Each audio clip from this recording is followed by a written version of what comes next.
This is a regularly scheduled public session of the Woodbridge Board of Education, is in compliance with the Open Public Meeting Act, Chapter 231, Public Laws of 1975, also known as the Sunshine Law. This meeting has been approved by resolution adopted at the reorganization meeting held on January 3rd, 2022. Notification has been sent to the record. Notification has also been posted in Woodbridge Borough Hall, the Woodbridge Memorial Library, tapinto.net, and the Woodbridge Board of Education's website. Please be advised that all or a portion of this meeting is being live streamed in real time and will be recorded for rebroadcasting at a future date. Roll call. Mr. Fallon, Here. Mr. Garvin, Here.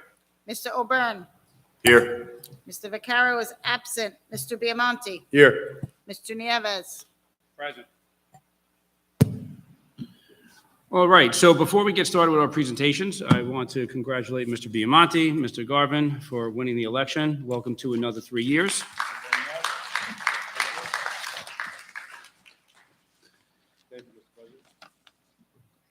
Tony, presentations? Yes. Good. We're honoring all three schools. We sent out invitations to all of our winners, and it looks like we have a pretty good showing here today. I would like to start our presentations with our Doyle School Principal, Miss Lara Schmidt. Thank you. In kindergarten, we have Harper Rembert.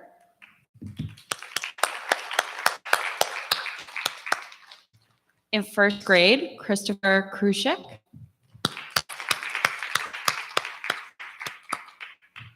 In second grade, Devitra Salakis.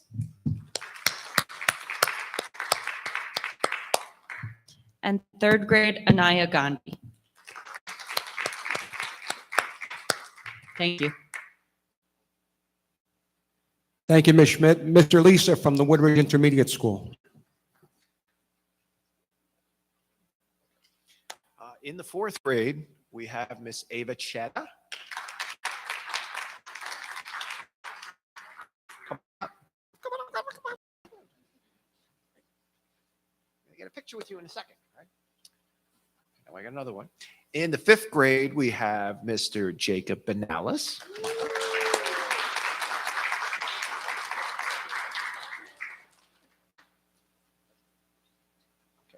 And in the sixth grade, I don't see him here, we have Mr. Malcolm Hatcher. Malcolm? Nope.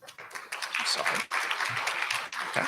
Well, congratulations to them. I gave them a certificate already, and I gave them one of my Mr. Lisa's golden tickets, but I do want a picture with them.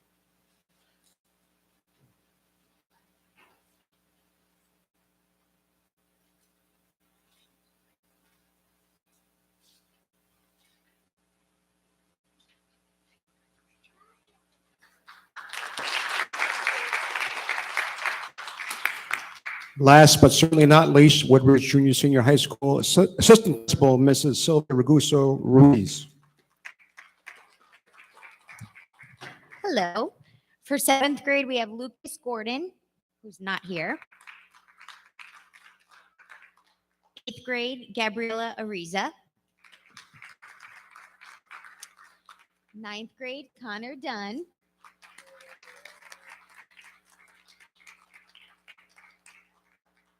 10th grade, Gary Lepore. 11th grade, Isabella Mascarinas. And 12th grade, Thea Wallerman.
do.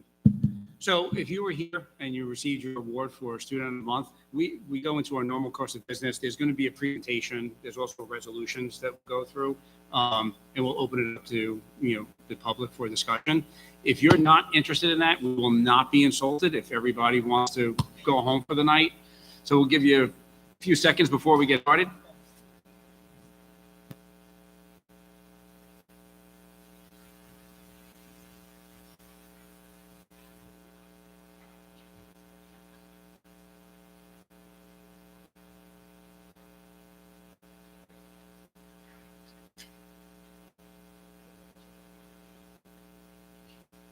Will you hear me without the mic? Will you hear me without the mic?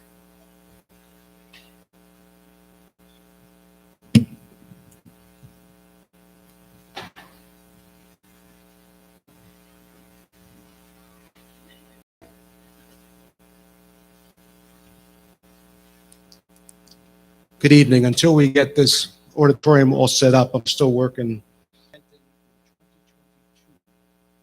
New Jersey Graduate Proficiency Assessment Results, NJGPA, which was assessed or delivered for the first time last spring to our juniors, our 11th graders in high school.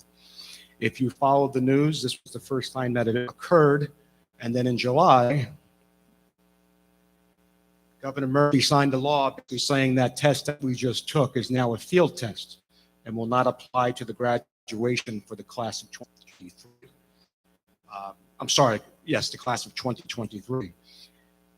The class of 2023 is the only graduate class right now that does not have the graduation tied to meeting a certain score on a state assessment.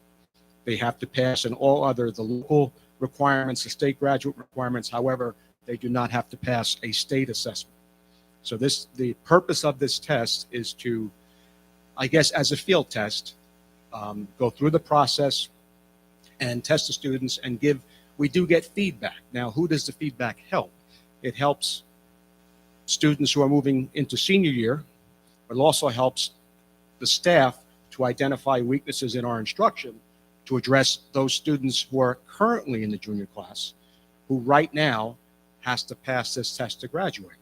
If they don't pass it, there are alternate ways to pass, inclusive of passing the previously administered NJSLA test, English 9, Algebra 1, Geometry, or Algebra 2, and there are numerous other ways besides those state assessments to allow a student to reach their requirements and pass.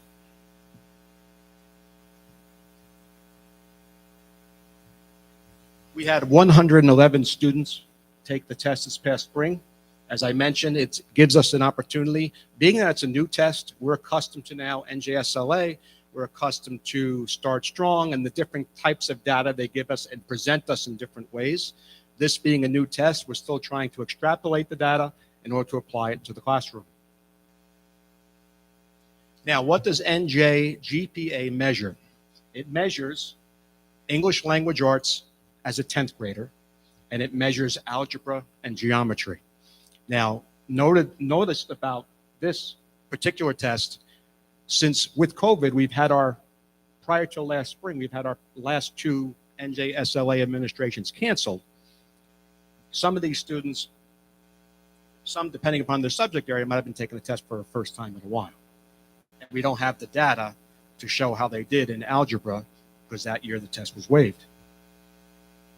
These are our results as compared to the state. In English Language Arts, we had, according to the state, 27.9% students ready for graduation as compared to the state rate of 39.4, which of course mathematically, not yet ready, 72.1, and not yet ready in the state, 60.6. In mathematics, 33.3 are graduation ready in our district. 49.5% are graduation ready in the state, and then mathematically 66.7 and 50.5. We are obliged to report out on subgroups. Now, of course, it's a small sample. It's 111 students, and you normally don't report out on any group that is less than 10 students. So we do have some subgroups. We have female and male. This is language arts. We have white, we have Hispanic, we have those students with an IEP, and we have those students without. And that's in language arts as well as in mathematics. Any other subgroup below 10, we have the data, but we don't report it out publicly in order to maintain confidentiality. As I mentioned earlier, what we do now, being that this is a new test, we're analyzing the test items. We're developing strategies to benefit both the spring 22 test takers as well as those who will test in the future. In the future, drawing parallels between NJGPA and previously administered NJSLA, identify and address gaps in curriculum instruction, activate prior knowledge, and review previously learned skills. As of right now, this remains as a graduation requirement for this graduating class. With the state, you never know. But again, if the students fail to meet this requirement, there are alternate, they use the word pathways, there are alternate pathways to take in order to graduate. Anybody on the board have any questions? I just want to make sure I understand the numbers. If this test counted, 70% of the students would not be able to graduate this year? As per this test, they would then go to pathway 2 or pathway 3 to graduate.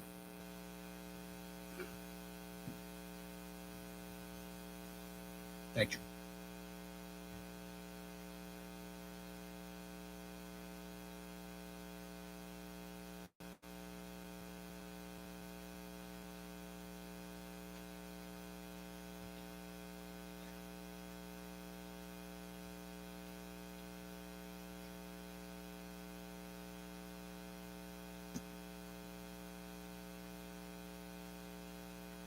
So I wanted to wait till you got back up here.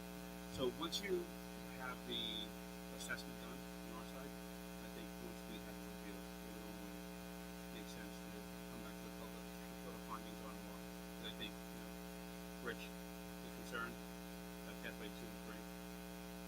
Okay. I mean, I also understand that, I'm sorry. No, please. I also understand it's only the first year the test has been given, but the state also doesn't look at that. So if they make it mandatory for next year, for this class this year's class, that's going to be a major problem. The way I look at it. Something's not right here. If we were in line with the state averages, I'd say, okay, fine, but we're not even in line with the state averages. And like to know of our cohort size comparable. Gentlemen, anything? Yeah, just real quick, Mr. Oppo. In the past, Pathway 2, how often have students had to explore that? What percentage? Being that this is the first time we've had this particular pathway, we haven't had difficulty. Normally, if a special education student in their IEP mandated that they take the DLM, which is an alternative assessment, that would be their means of graduating. So there is a process right now existing. It stopped for a little bit in COVID, where there's a portfolio developed, where basically the local district has to determine that the students met all the requirements in order to say to the state to endorse a graduation. Gotcha, thank you.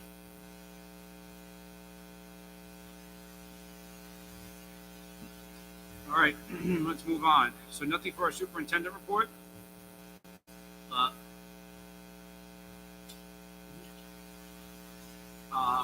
Approval of the minutes upon the recommendation of superintendent, the Board of Education approved minutes of the following meeting, executive working session, October 17th, 2022. Discussion. First, Mr. Garvin, Mr. Fallon, roll call. Mr. Fallon, Yes. Mr. Garvin, Yes. Mr. O'Byrne, Yes. Mr. Vaccaro is absent, Mr. Biamonte, Yes. Mr. Nieves. Abstain. All right, before we get into our committee reports, we'd like to turn to our student representative here. First, can you pass down the mic? Welcome. Hi, my name is Emily Dine, and I'm here to give a report on the Woodridge High School. Recently, the Student Council took a trip to the intermediate school to help children design special tie-dye shirts. They've also been collecting canned goods for our annual food drive, which is donated to the Assumption Church. The National Honor Society had the first trip to Habitat for Humanity, an organization in which volunteers create living spaces for those less fortunate. The winter sports are starting again, and auditions for the spring musical of Legally Blonde have begun. And my favorite new addition, we have begun to have a student speaker give the morning announcements in Spanish. Many of our students speak Spanish, and I think it's a great way to make the high school more inclusive. That's all.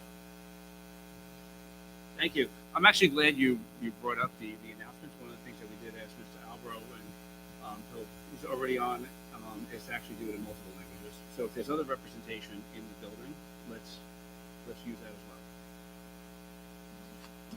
well. Comments, questions, concerns? No? Good. All right. We're on to committee reports. Since the election is over, we're going back to the new process. What am I going to read these all? Okay. Curriculum and instruction approval, enrollment and learning activity approval of field trip request, approval of field trip request again, approval of home instruction, termination of transportation, approval of out-of-district placement, another approval of out-of-district placement, approval of out-of-district placement, temporary termination, and restart of placement, approval of evaluation request, approval of annual WRIS turkey trot, approval of professional development request. On to personnel, we have the acceptance of a resignation, another acceptance of a resignation, approval of a job description, approval of personnel appointment, extended school day at the high school, approval of separation from the district, approval of student volunteers for community hours for the aftercare program for the 22-23 school year, approval of the high school 6th period teaching stipend 22-23, approval of the appointment of substitute, approval of co-curricular appointment for 22-23 school year, approval of the appointment of care personnel 22-23, approval of coaching appointment, approval of personnel appointment extended school day at Doyle, another one for the intermediate school, approval of request for extension of leave of absence, approval of chaperone. On to policy, we have approval of some policies, buildings and grounds, we have 2, approval of the facility request, and followed by another facility request for finance. We have the approvals of the bill list, approval of the fundraisers, approval of fundraisers again. And for board operations, we actually do have one walk on. So the first is affirmation of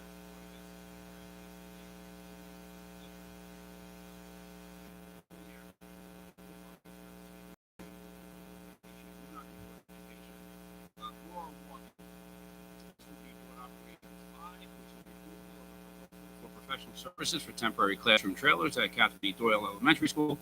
Whereas the Board of Education requested a proposal for professional services for temporary classrooms at the Catherine E. Doyle Elementary School from DeCara Rubino Architects with the following scope of services: state submission, design development, construction documents, contract administration during construction.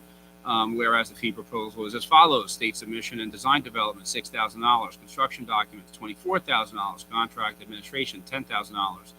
Reimbursable expenses are billed in addition to the fees indicated above and generally include postage, overnight mail, courier service, mileage, photocopies, printing, plotting, and faxes.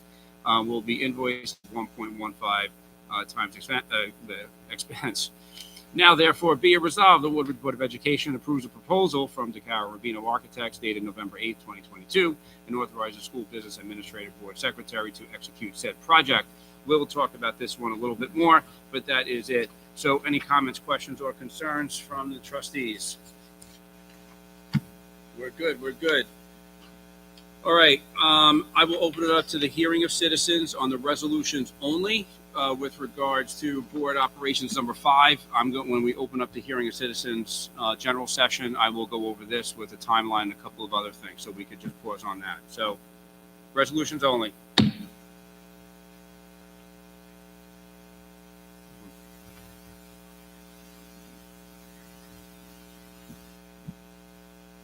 Nothing on resolutions?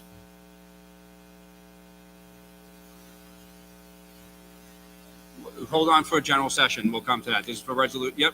Yep. All right. Can you come up to the podium and give your name and address, please? Thank you. Roberta Wright, live on Highland Ave. One of the resolutions is going to place trailers at Doyle. No. Used for classrooms? I will. All right. So I might as well just cover it because it's for the resolution. So there's a proposal. So we're working on a new building, that new facility, new school facility for us. Where? Okay, so hold on. Houses. I'm going to cover that in our general session when we talk about that. Okay. In order though, from a contractor, there could be displacement, there could be additional class size. There are other things that we need to prepare for in advance of construction of a building, whether it be on an existing building, whether we're procuring something else, whatever it might be. This enables us to be able to have that conversation with the architect in the event that, so this is one of the options. I will be very transparent, and any other trustee can speak to it. This is not what we're in favor of, but as a board, we need every option on the table. So that's why we're approving it, so that our board secretary could at least look at the proposal that we received from the architect, and that will be one of the options we get as we make our way down to February, which I will talk about in general session, so you can see what the timeline looks like and what are some of the important decisions that we have to make. Okay. We were horrified when Westmont came in and they said it would not affect our traffic.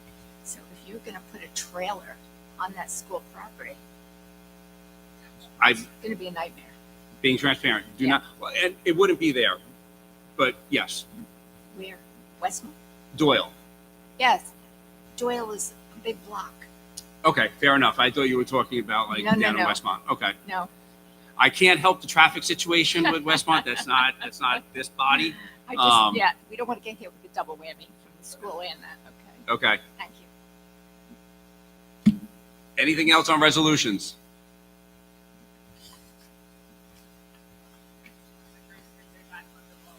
So this resolution that you're talking about will give you permission to speak to someone to find out all the information if that was something that Yes. we might have to do. Yes. So you would get the information from Mr. Albro, he would give it, She would actually get it by working directly with the Carabino. right, but in terms of like what numbers and how many sellers we may need, Yes. where they will go, that's all the information. That would have to be, if you think about it, that would have to be a recommendation from the superintendent that said, we would have to move X into those trailers. How many would we need? And then cause just to do this. No, that would be the fees in the event that we actually did this. So this resolution is not costing us any money. Not right now, it It's is just not. to have any type of discussion. Correct. Thank you.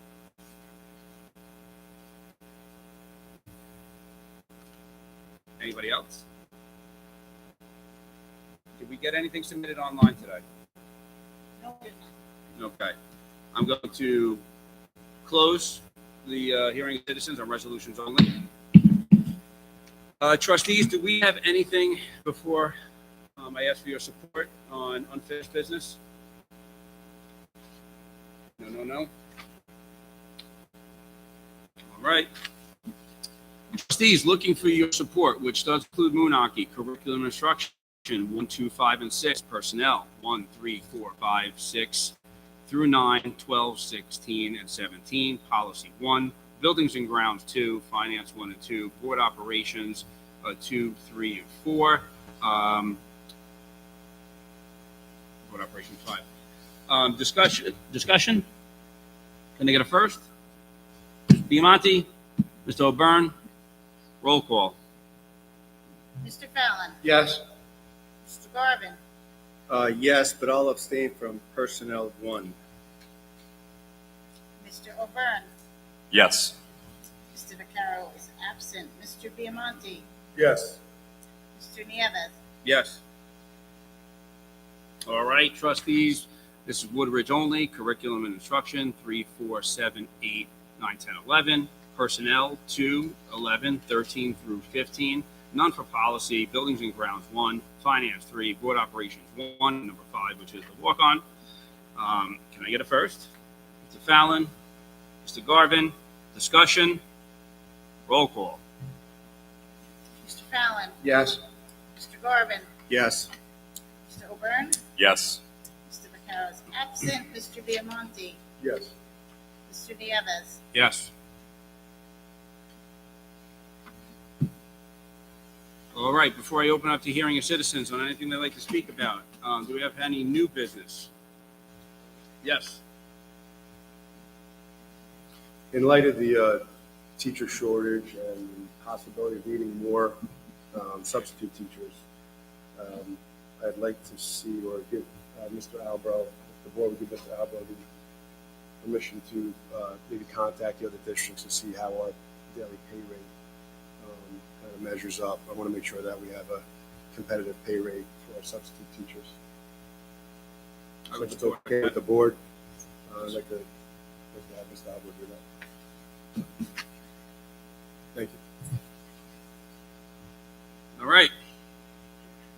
just make a comment. I'm about my daughter's resignation here. I'm extremely proud of her. I'm excited for her, but at the same time, I'm also saddened by it. Leaving, she's an outstanding teacher. So I am kind of saddened by her, but at the same time, I'm very proud of her and what she's been able to accomplish. So all the best to her.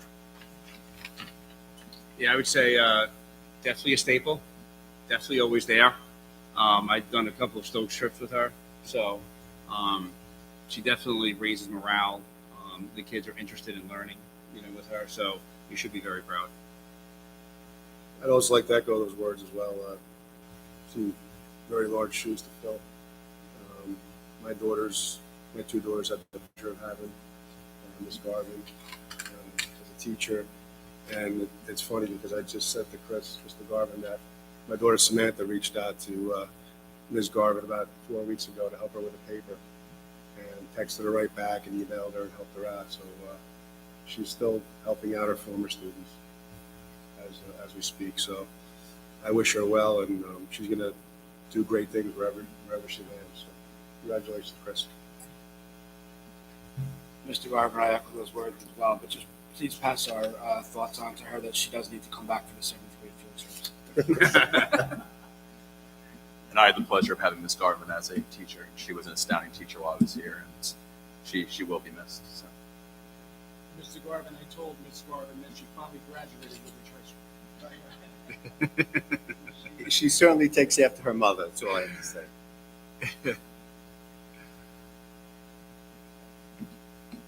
All right. So I'll open it up to the hearing of citizens. I am going to cover a few things from our last meeting, or the last meeting that I was at, and then we'll just get into a general conversation. So what we had asked for, what was requested, and Tony has I would call a timeline that takes us through some major decisions that need to be made in district with regarding to a new facility, a new building. One of the things that was asked of us was to have a coordinated meeting with mayor and council. So in that joint session, both bodies would be there. We would also be there for the almost the unveiling to see, what is the property, what would the building look like, which we don't have answers to right now. We do, so we are going to have that meeting. Our next meeting is December 19th. I think that we will not be ready because, as you can see in the resolution, we are actually looking for a long-range plan. The long-range plan that is given to us by DeCara Ravino actually allows us, when we make, I will say, modifications to that because of a new facility, et cetera, to be able to take from our capital reserve funds. So we need that long-range plan. That's step one. And then we will have that joint meeting with mayor and council where we will actually take everyone through where the property is, what the building looks like. I did meet with a couple of parents, and we also think it's a good idea to have two different committees. The first would be to cover everything and discuss what's going on in the building. Everything from, what the rooms are going to be painted, the floors, down to whatever we think is going to be best for our kids in that school. The other is understanding how we're going to staff the building, because let me be transparent, there's going to be another question or a referendum that we're going to need money to actually staff these buildings. So that's going to be something that's coming in the future as well. From a timeline, point, Tony, I'll go through the high level. If there's any questions, I'll defer them to you. The big date for us outside of the unveiling is going to be February, where we have our registrations for our kindergarten wrapping up. Now, I would always recommend that we're probably plus or 5% because some folks move into District late or leave, et cetera, to know how many sections we're going to need. If it's currently trending the way it has been, there is one thought process, which is there will be about I think high level, and this is Tony and I talking about a differential of 6, where we have classes of maybe in a grade of 20 that might be increased to 26. Otherwise, to keep those at 20, then it comes to trailer discussion. So we have to weigh those things out. February is that big date for us.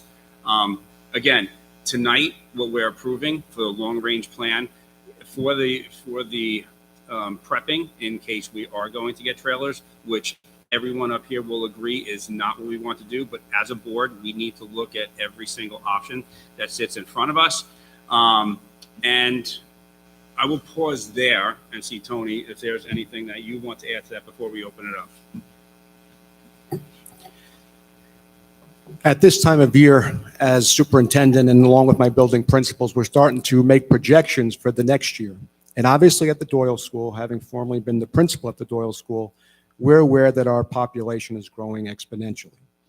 At the current time, we have about 31 different instructional groups taking place in the original footprint of the building, which is about 26 classrooms. So we have 5 or 6 instructional areas taking place in classrooms that have been reappropriated with the county in terms of using as an alternate use of the room where permission is given. I give them the layout, et cetera. And if you've been in Doyle School, obviously you're aware that our at one time expansive media center has now been divided into thirds. And on the 2 outer thirds, we have divided classrooms into those spaces as well. And the art room, which was originally a very large room with 2 different doors to enter and exit, we have now placed partitions in there as well. So moving forward, what we're looking at now, and as Mr. Nieves alluded to, February, we're starting now. We're starting now, quite honestly, in terms of special education and what our needs will be in next year's calendar, school schedule. We have to look at our incoming preschool disabled population. We have to look at who's going to remain in self-contained moving forward, what type of resource rooms and the number of resource rooms we need moving forward. That's going to be the first telltale sign for us, because right now, from hosting a good size classroom physically, we don't have that space. So it's contingent upon the use of the trailers, for lack of a better word, is really contingent on we have to be able to house every student in the school next year.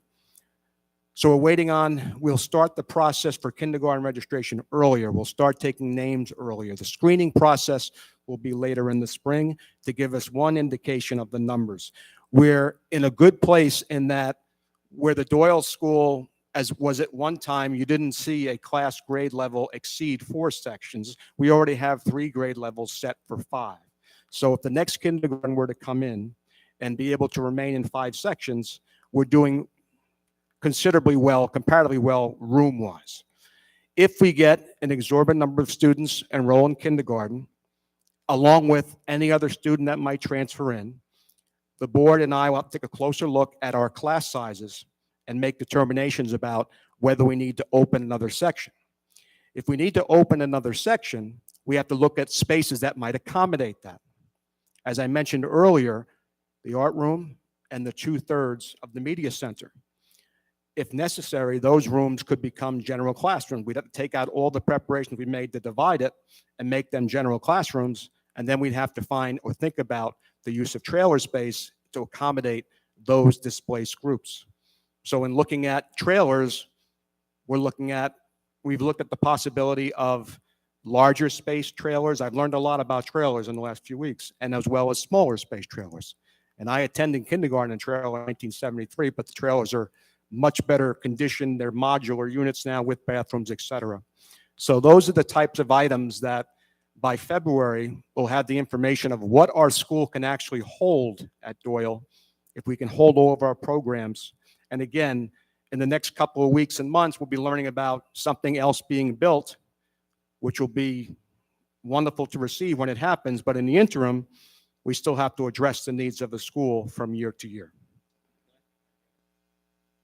The only thing I'd add to that, Tony, is one thing under assessment as well, is we do also have other facilities that could house some of our students. So that's also something that is under discussion, but we won't know that until we have the numbers for what next year's incoming kindergarten is going to look like. But nothing's off the table as far as trying to figure out how to make this work while a school is being built for us. Trustees, comments, questions? I'm going to open it up in just a second. Hold on. Trustees, comments, questions, concerns? Mr. Nieves, I spent my first 3 years of law school were in trailers. So it's not the best scenario. but I can assure you, this is just something that has to be there, okay? That we're looking at.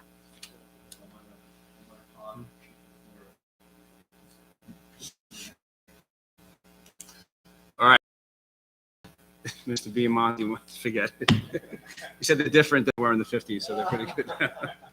I'm going to open it up to the hearing of citizens. Anything you'd like to talk about? Come on up. Just give us your name and address, please. Roberta Wright, Highland Ave. Mr. Garvin, you went to trailer school, college? Where were you, Appalachia? Okay, Dan, but okay. believe it or not, my first 3 years of law school they were in trailer. That's what we had in Newark at the time. Oh, I'm sorry. So, it's okay.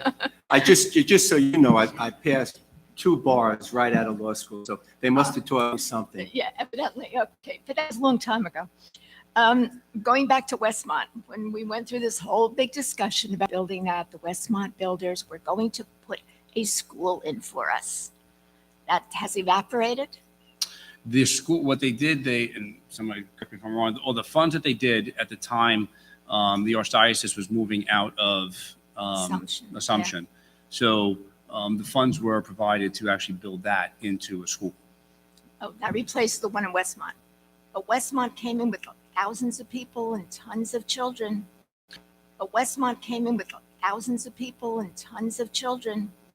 Assumption covers it. But that's the whole point of us building this new school. I know. Down in Westmont, they were able to put a baseball field in. They can't give us a school. I know, but what you're asking for also, from a Board of Education, like this Yeah, body yeah. and what we can actually do, we have nothing to do with Westmont, right?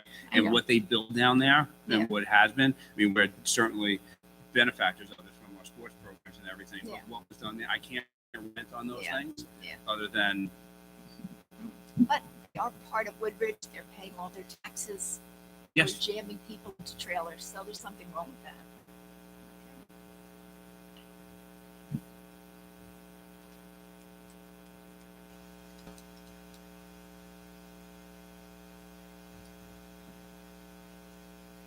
Faith Armonitis, 191 Oldfield. I haven't been in Doyle since pre-COVID. And you said you've had to take away space from the library and from the art room. Is part of your vision when this project is complete to have those resources back in full capacity for those students? Okay, so they won't stay as classrooms. Once it's determined what the building will look like, the district will have to decide which grade spans will be in the building. It could require a realignment of our grade spans, but I think one of our goals is to restore those instructional areas.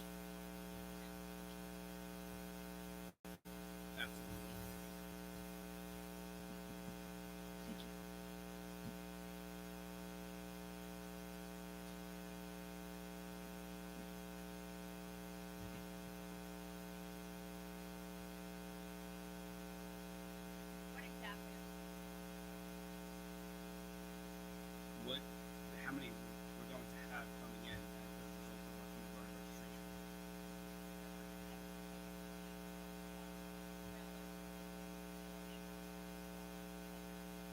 No, okay, you probably didn't hear me.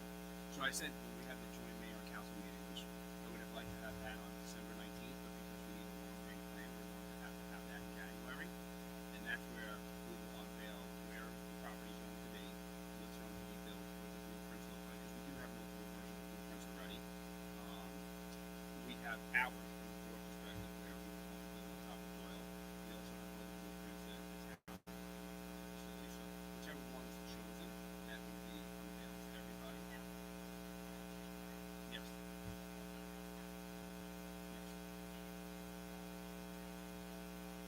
That will not come until we know what the Williams looks like in February.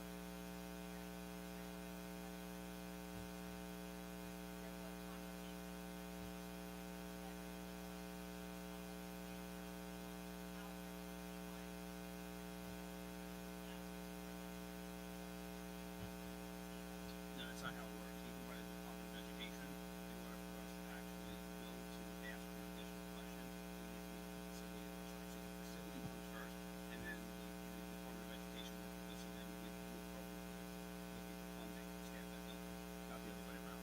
So there has to be a level of commitment they make before we go to the DOE.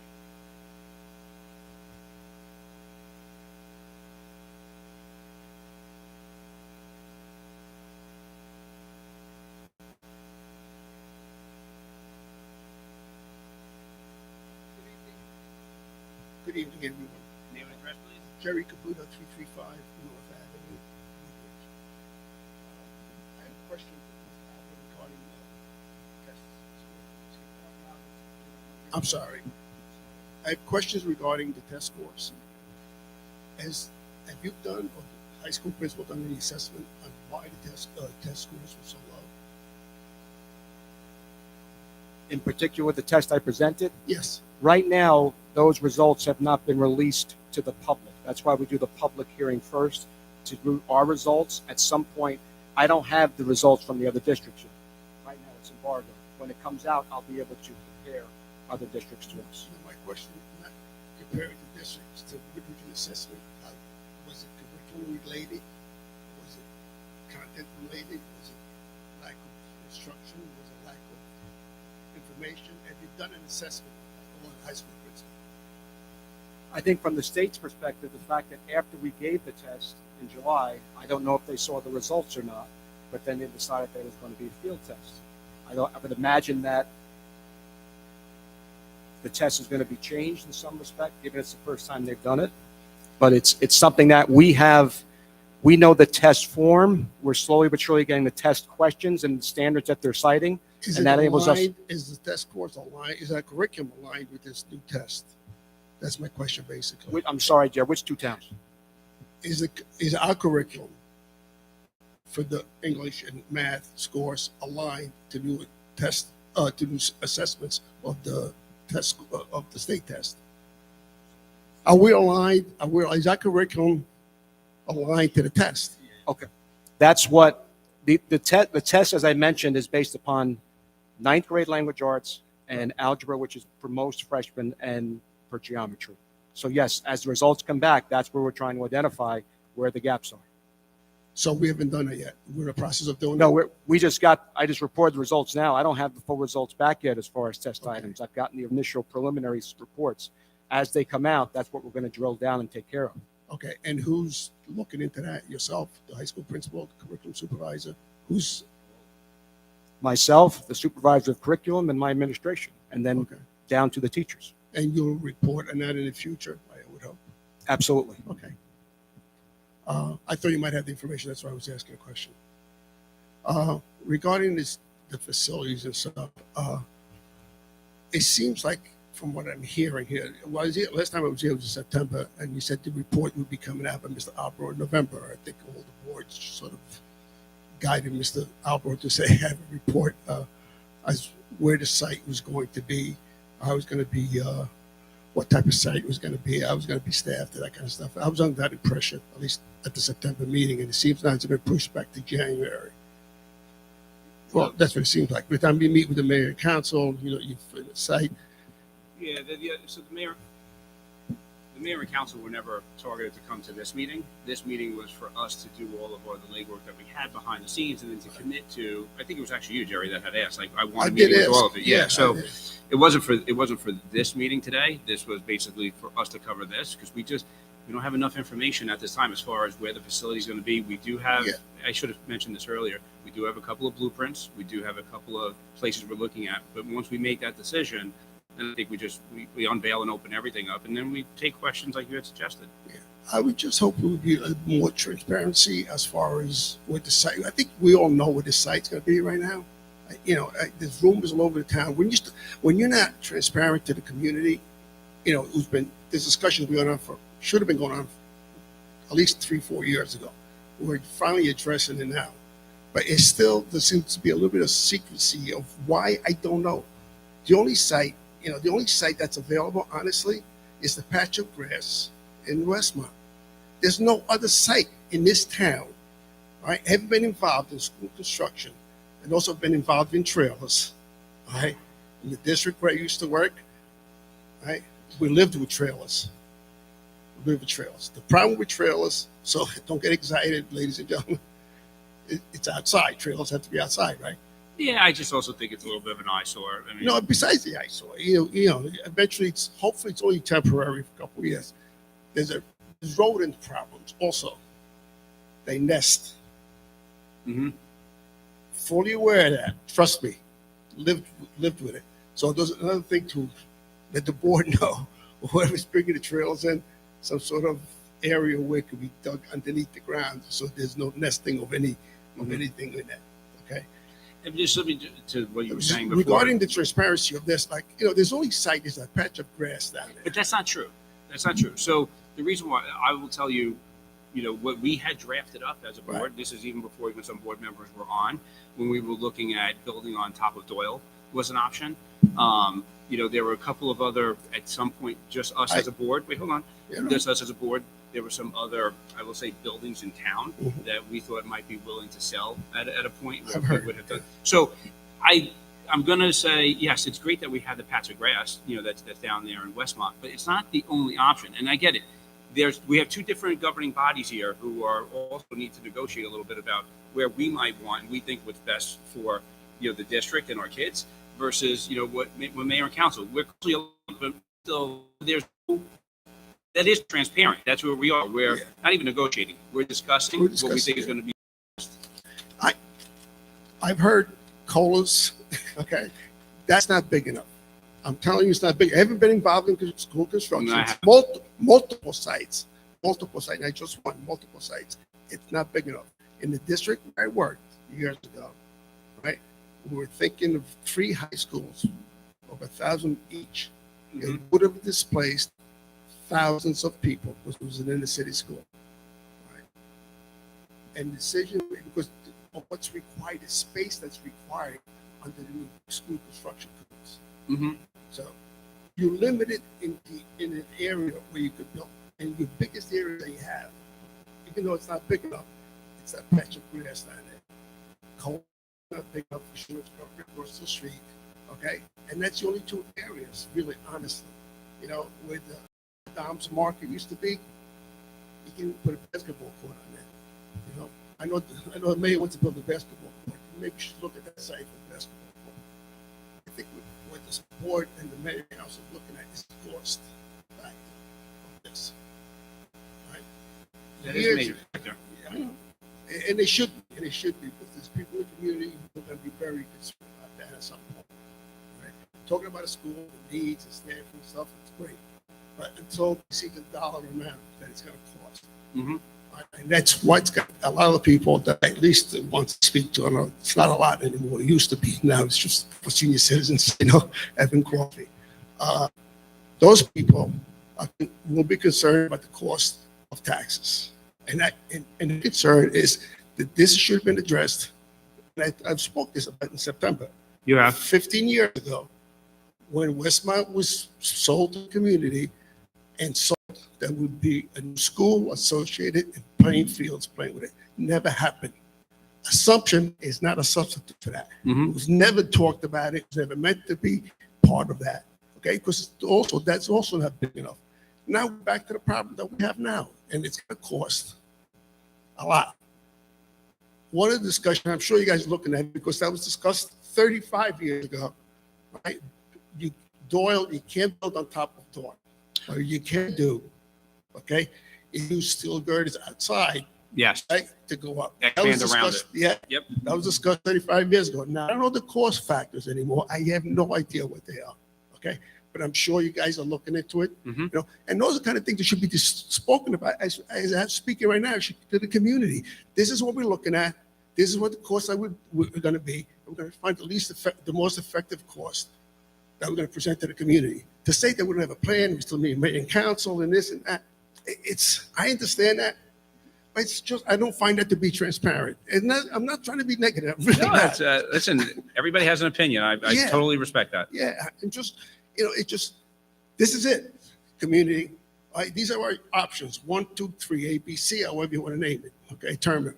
And then for that, and these are the costs for each one. So something that I didn't bring up, but I'll tell you. So rod grants were just, released, that also plays a factor. Don't know what they are. Those haven't been distributed, but those are things I think you're looking for transparency, but we don't have information to share with you just yet. But that is actually a favorable impact to us from a financial perspective on facilities and everything. So, fair point taken. If there's more information that we have on December 19th, I will carve out a place and just say, here's everything that I have. But I'm not committing to it, but whatever conversations we've had, whatever, we've discussed, there's no secret. I don't have a problem with saying, okay, this is what we've talked about. I just don't expect that. Like, we're not walking in here saying, here's the site, we're still going through all of that. We have the commitment, regardless if it was supposed to be 15 years ago, we have the commitment, right? So moving forward, we know we're getting it, right? Now it's a matter of, and Tony weighs heavily on this, but what's best for our kids, right? Where should it be? How should those grades be deployed across, right? All the different buildings. Then it's going to come to, okay, now that we have it, how are we going to survive for that, 18 to 24 months, which is what our ask is, 18 to 24, not longer than that. Is it trailers? Is it increasing class size? And if it's either, what's that impact to the community, and what is it to the district as far as the students? That's where we are. There's not more than that right now that's in front of us. No, I understand that, and I just wish it would have been done sooner. And it's past. I get we're it. way past that. And I think we We're way all past agree that. with you. We're way past that at this point. That's fine right now. I'd be honestly, just otherwise, we're just repeating ourselves. Thank you very much. Thank you, Jerry.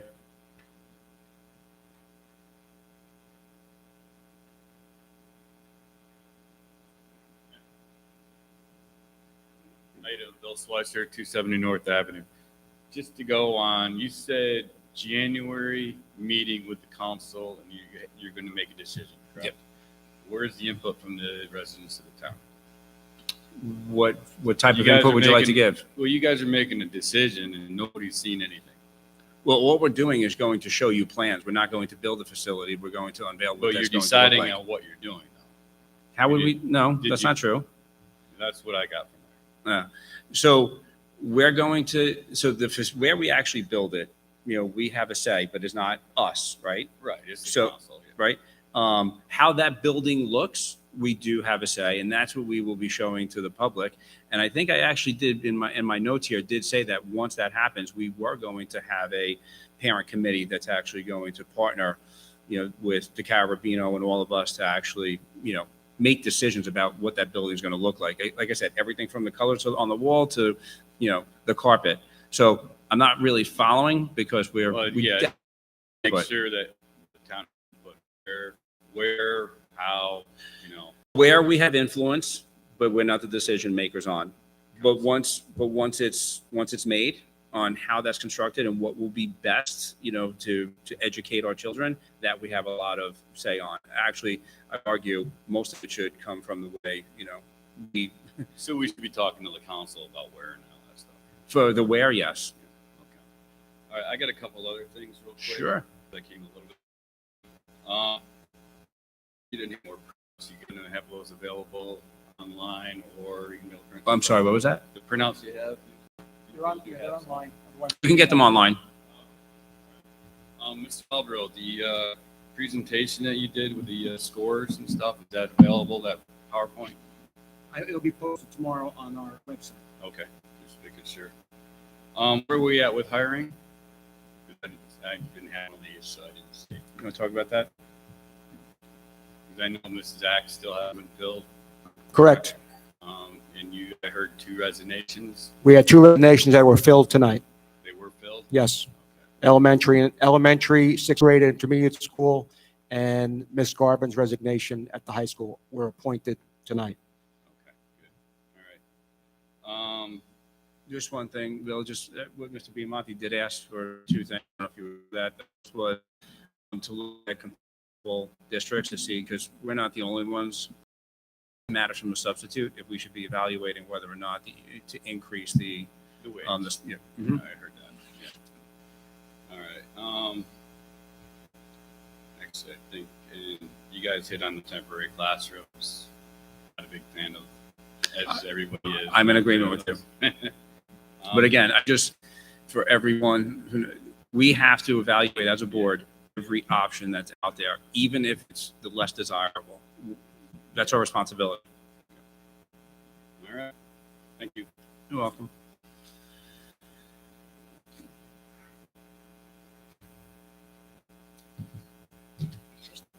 Bonnie Taylor, 64 Woodridge Street. We all saw this coming. We knew this was going to happen. And I understand that everyone's not a fan of a trailer. I get it. But if it reduces our classes temporarily, I think it's a valuable solution for temporary. So what I'm asking from the board is, what is your timeline to say these trailers must leave the property? Must leave or must enter? Must leave. We need to have a plan in place. No more trailers. Well, How many it years would are we going to be go with trailers? If we decided, or if it was recommended that we needed trailers, it would come as soon as construction or the incoming kindergarten, which would be September 2023. And the trailers, unless something was to change, because we'd still have that 1 year and the risk of going beyond that 1 year, unless something changed in class size, like I'm making it up, but the class moved from Doyle to intermediate and then the space was there, then we could, vacate the trailers and in prep for the building to be done. If not, they would have to vacate in worst case scenario once the new building was available and we were able to reallocate, the grades across the different buildings. I think the consensus is we're concerned we're going to get another intermediate school that was not sufficient, and trailers aren't going to be sufficient to address this need. And I don't want the mayor and council to see a trailer as a stall tactic to get this school built, because it's been, come on, how long have we talked about it? Yep. So how long are we going to allow this to keep happening? I couldn't agree with you more that it's definitely not a desirable solution. 1, 2, it should not in any way derail us from the timeline that we're seeking to get it done, right? It's not the fallback. I agree with you wholeheartedly on that. Okay. Well, I appreciate that, and I hope that we have some solid numbers at the next meeting as to what our expectations are for this. But I understand that we need it, and I understand that it's the best solution temporarily. Yep. Thank you.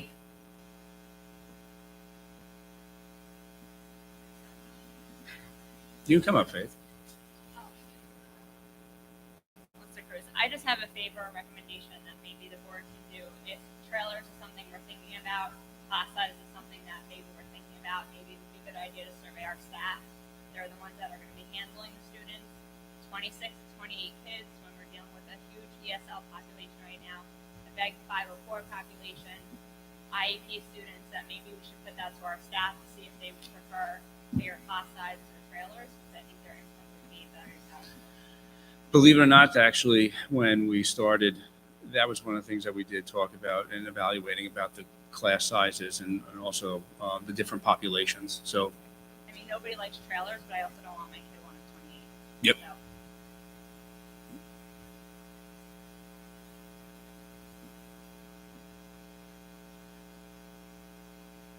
Faith Armenitis again.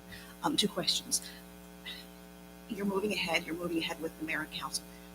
Only because I'm still learning about this process. Mm-hmm. Does any of this have to be put to a public referendum to the voters? No, you guys can Not move ahead with if they're them. building the building. No, there are, but from if there's additional costs which we're not looking to incur, Right. yes, then you would ask for a referendum. However, there will be another question as part of an election process, which could be November. We would like to do it much sooner than that, where then we would ask for extra funds to actually staff the building. That is a most definite that's going to happen, right? So there's non-recurring costs, which are to build the building, and then there's the recurring cost. We cannot, as a district, and I wish Dan was here, but take recurring costs from anyone but our own dollars that we get as part of our, tax dollars. But the non-recurring we can take, right? And that's what mayor and council is doing and building a facility. And the next question is, you mentioned the State Department of Education has to approve this. No, they wouldn't have. The question was, I think what Mrs. Cruz was asking was, what comes first? Do you determine how much you can staff, or does the building come first? It's typically the building comes first, and then then you go into how you staff the building. So does this have to go to Trenton at all for approval? Let me give you an example, because the other district I cover, they're removing the bleachers, those cement bleachers and heights, and they're putting in. They had to send their entire proposal for the construction down to Trenton to be approved, and then it came back. But this took almost 2 years. Yeah, that's a little different. So so that's actually construction. You also have to worry about the neighboring people. Like you have to get. So it's kind of outside of education, but because it belongs to the district, that's why they have to ask. This is a little different. This is about staffing, right? There's not a material. No, but the building part. Does that have to go to Trenton? The building will go because it's in addition to the district, but we're not funding it. So it goes through a different process. Does it have to go to Trenton? Yes. But does it go through the normal process that we would need to? Say if we had capital reserve and we decided to build a building, that's closer to what you're talking about for the bleachers over in Heights. Okay, yeah, because they're finally moving on that this week after 18 months of waiting. So I'm hoping people aren't thinking it's going to be built like in time for September, because I know. But if it has to go to Trenton, you'll be. It will. All of this will. You'll have grandchildren, Mr. Oberm, by the time that thing happens, because it's just. It will go to the Department of Education, though. Everything. It does have to go. Right. Do they have to bless it? There are before it comes there back? are some approvals, especially around teachers. Additional question, building. It's more of an awareness, but I will double check on that for you, because I don't believe that they were looking for their approval since it's being given to us by mayor and council. But let me double check on that. I can find that out quickly. If I'm thinking about this in advance, if everything goes perfectly, it looks like you'll hope to have it open by not next fall, but the following fall. Yes. And I would be hopeful that it would be in, That's Trenton didn't drag their that's feet. what we're asking for. Right. That's what we're really pushing for. I think that's fair. But again, there's a lot of other things going on in the world that delays here, delays there. So that is our ask. But I just want to say, because I don't want to leave here saying we're going to do it by September 2024, Right. But that is what That's we're your asking plan. for. That's what I figured. Okay, thank you.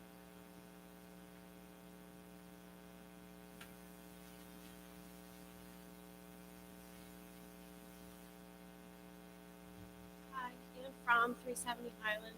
My question is, you were talking that there's different locations and different, ideas. Who makes the final decision? On where the property, the mayor and council will make the final decision on where the building is built. Is there any public, conversation, or it's just kind of this is their thing? Yes, There is. you can speak to mayor and council definitely about that. And they'll tell us what the choices are before they make the decision, or is it kind of like, this is kind of what we decided? No, I mean, they would have to open it up just like we do for public session to take feedback. So absolutely, you can speak to them at any of their mayor and council meetings. So And how much say do you guys get? for the location, we have influence if there were multiple sites where we would want to go and what we think would be best, because we're going to have to move grades, right?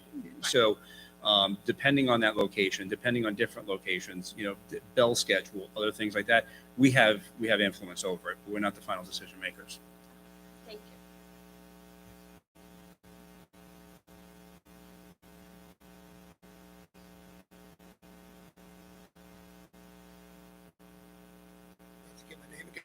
Now we know, Jerry. Go ahead. Thank you. Regarding the trailers, the budget for the trailers, you know how much does it cost for each trailer? Do we know yet? We did price it. How much for each trailer?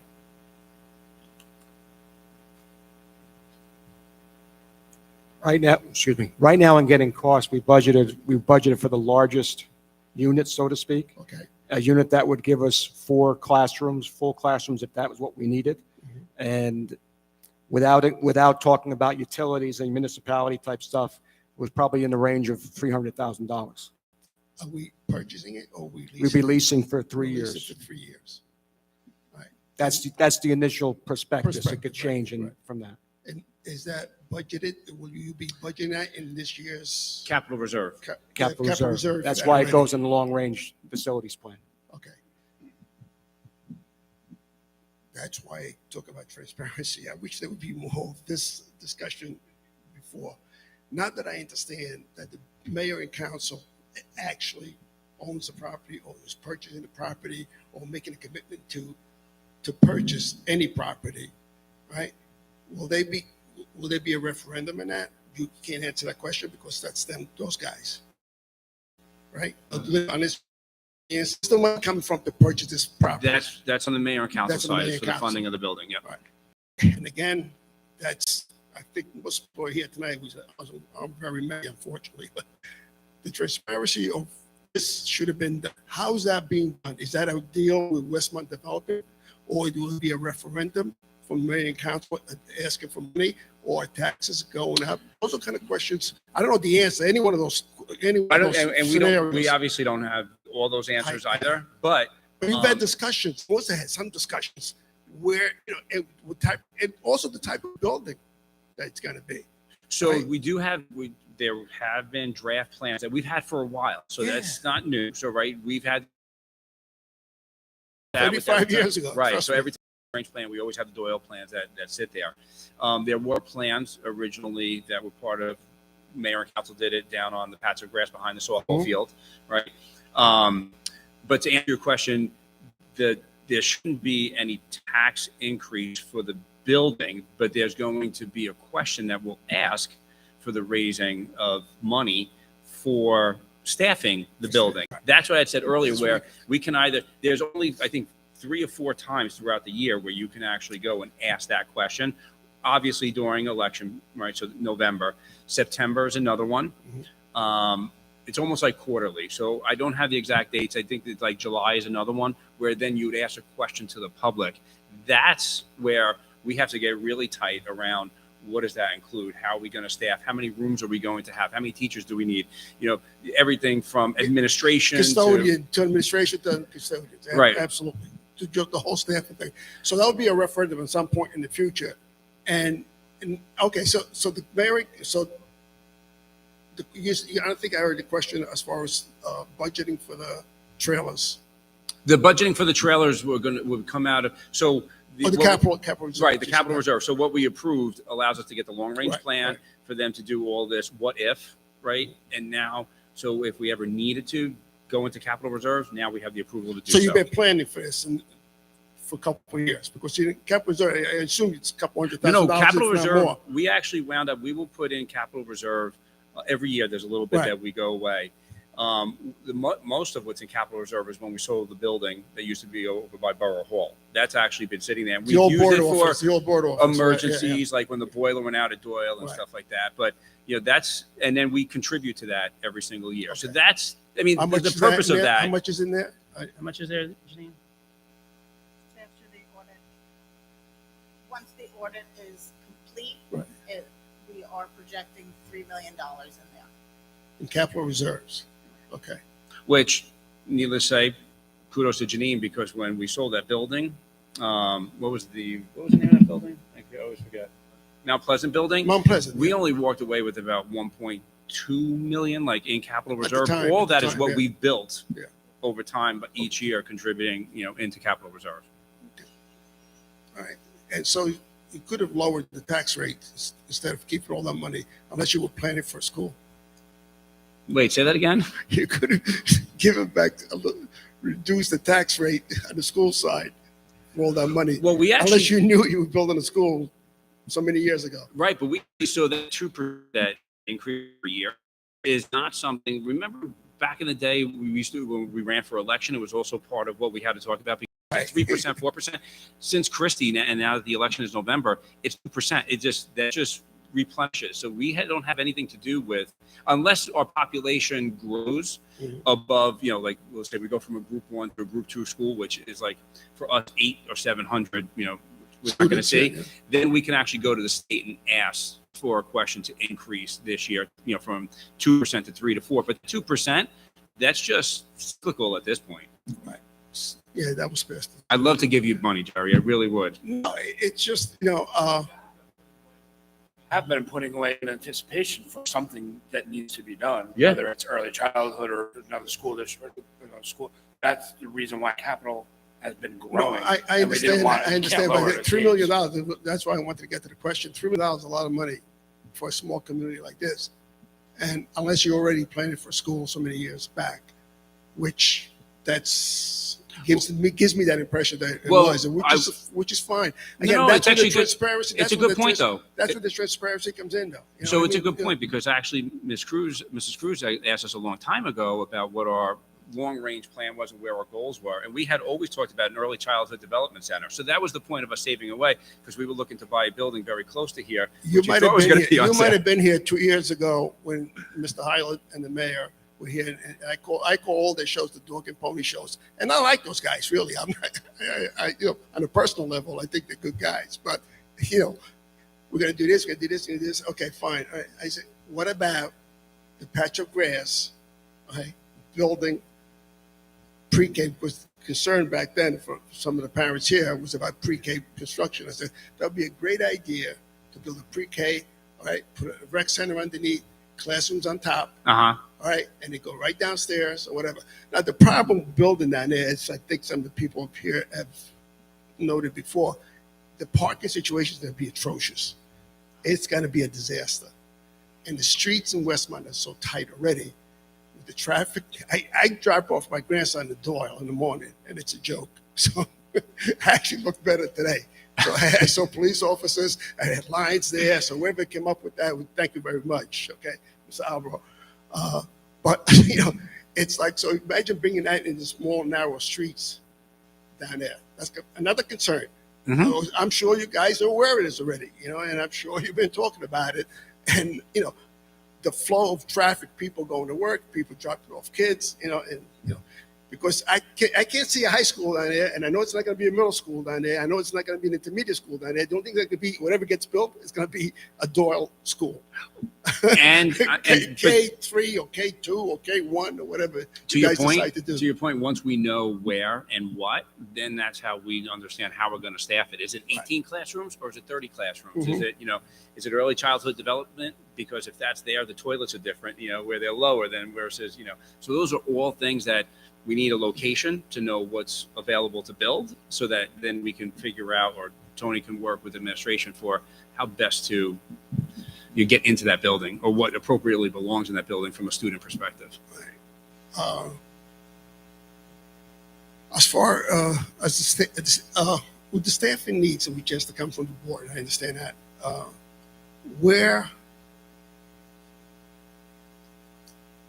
Whatever the course is going to be, is the state, I know the state has a program through CDA that funds part of the school construction cost. Does that include staffing? No. So I think it's only, right. It only applies the one-time cost from an infrastructure, not recurring cost. Okay. All right. That's it. Thank you. You're welcome. Anybody else? Bonnie Taylor, 64 Woodridge Street. In regards to the staffing concern, I know that the state has offered some teachers to enroll if they don't pass their practice exam. Is it something that the district's going to consider for staffing needs in the future? This, if I can, Yeah, Mr. please. Davis, at the end of the last year, they rolled this program where if you have 3 out of the 4 requirements to be a teacher, you can get either a CE or a CEAS and follow a different procedure. Woodridge applied for, and we were accepted as part of the pilot program where we can accept the candidate under those circumstances, and essentially they go the alternate route. But we were, I believe right now there's about 16 schools in Bergen County, districts in Bergen County. We are one of them that as soon as it was out, we put in for it. So we're approved to follow that route. And of course, if we get a candidate in that situation, the paperwork's on me. But yes, we are available and open to that. It's not something that at this point we're necessarily advertising. And I would imagine at some point the state will make it mandatory. We heard about Governor Murphy's task force that he created. I don't know where that's going to go, but from a Woodridge perspective, we're taking all comers. And if they can satisfy the 3 out of 4 and then follow all the state requirements, they would be a candidate to be hired in our district. Anyone else in the audience?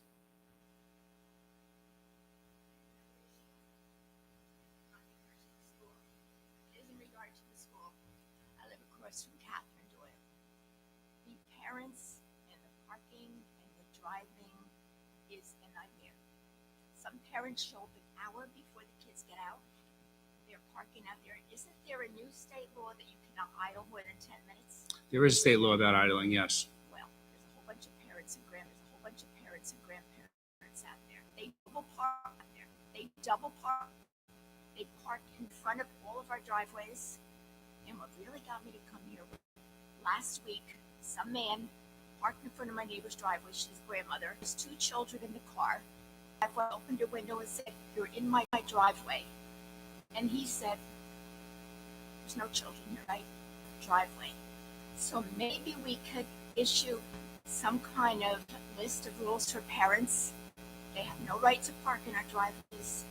They are not allowed, I asked the policeman, they are not allowed to double park. And come on, a little civility.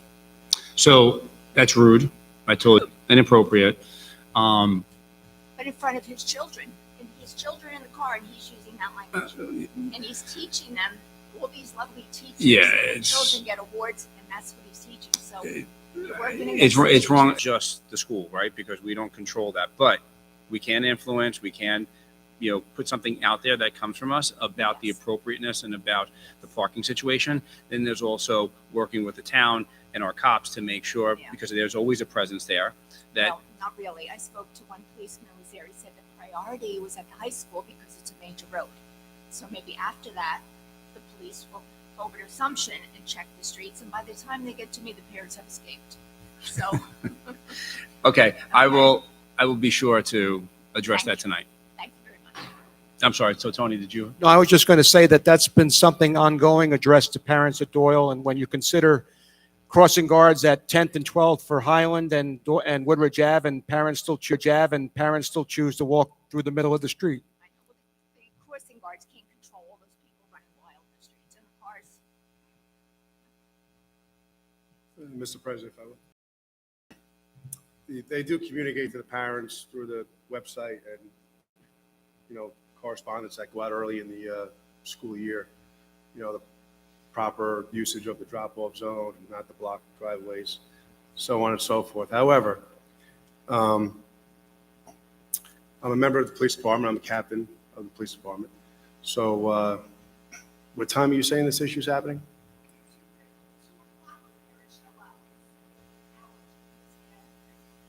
All right.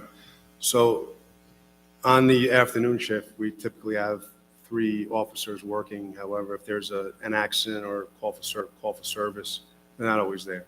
So you can understand that. We are understaffed. We try to do our best. But I will, instead of having one officer on Woodridge Ave, maybe I'll have them rotate or alternate. One day Woodridge Ave, one day Highland Avenue. And hopefully that'll solve the problem for you. But you could also call us at any time, and we'll come down and help out. We're always happy to do that, okay? Sorry that's happening. Anybody else in the audience? All right, I will close to the audience. Do we have any questions submitted online? No, we do not. All right, I am going to close the hearing. No, we do not. All right, I am going to close the hearing of citizens. Trustees, any final comments, questions, concerns? Motion to adjourn? Mr. Fallon, Mr. O'Byrne, all in favor? All opposed?